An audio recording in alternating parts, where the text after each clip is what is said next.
লোকসভায় চিফ হুইপের পদ থেকে ইস্তফা দেওয়ার পরে অভিষেক বন্দ্যোপাধ্যায়ের সঙ্গে প্রথম সাক্ষাৎ কল্যাণ বন্দ্যোপাধ্যায়ের। গতকাল ১.৫ ঘন্টার বৈঠক হয় অভিষেক বন্দ্যোপাধ্যায়ের সঙ্গে কল্যাণ বন্দ্যোপাধ্যায়ের। আরো বিস্তারিত জানতে কথা বলবো নয়াদিল্লির প্রতিনিধি বিজেন্দ্র সিংহের সঙ্গে। বিজেন্দ্র, এই ১.৫ ঘন্টার বৈঠকে ঠিক কি হলো, কি বিষয় নিয়ে আলোচনা হলো? দেখো, কল্যাণ বন্দ্যোপাধ্যায় এর আগেই জানিয়েছিলেন যে তার অভিষেকের সঙ্গে দেখা করার কথা রয়েছে এবং তিনি তার সঙ্গে কথা বলবেন, যেহেতু যেদিন পদত্যাগ করেছেন তারপর থেকে তিনি কিছু বলতে চাইছিলেন না।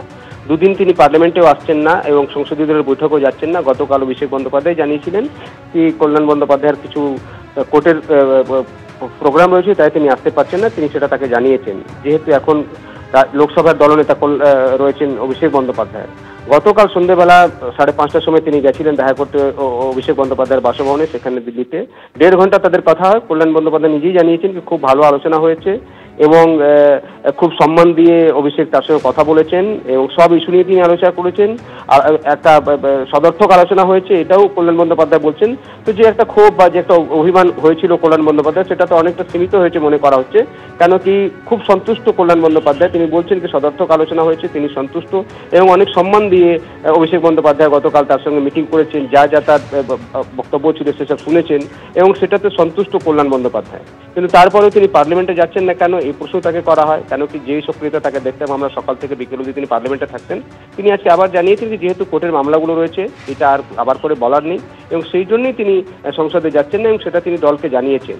এখন দেখতে হবে কি পরবর্তী দিনগুলোতে কি ভূমিকা দেখা যায় কল্যাণ বন্দ্যোপাধ্যায়কে। কেন কি যেদিন ভার্চুয়াল মিটিং নিয়েছিলেন মমতা বন্দ্যোপাধ্যায়, সেদিন লোকসভায় কিছু সমন্বয়ের অভাব রয়েছে এ কথা বলেছিলেন এবং তখন তিনি বলেছিলেন কি কাকলি এবার থেকে তুমি দেখবে। সেটাতেই কিছুটা মনে করেছিলেন কল্যাণ বন্দ্যোপাধ্যায়কে, যেহেতু তিনি লোকসভায় নেতৃত্ব দিচ্ছিলেন সুদীপ বন্দ্যোপাধ্যায়ের অনুপস্থিতিতে।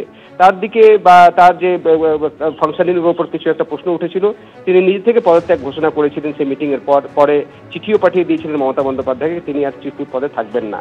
এবং তারপর আমরা দেখলাম নতুন করে সংসদীয় দল গঠন হলো, যেখানে অভিষেক নেতা হলেন, চিফ হুইপ হলেন কাকলি ঘোষ দস্তিদার এবং ডেপুটি লিডার করা হলো শতাব্দী রায়কে।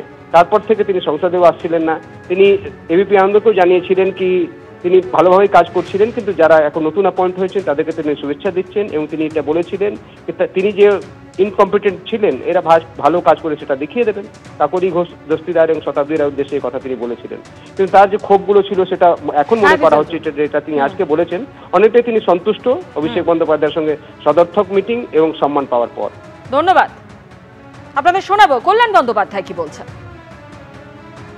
হ্যাঁ, কালকে আলোচনা হয়েছে বিকেলবেলা 5:30টা থেকে সন্ধ্যে 7টা পর্যন্ত, প্রায় 1.5 ঘন্টা ধরে আলোচনা হয়েছে।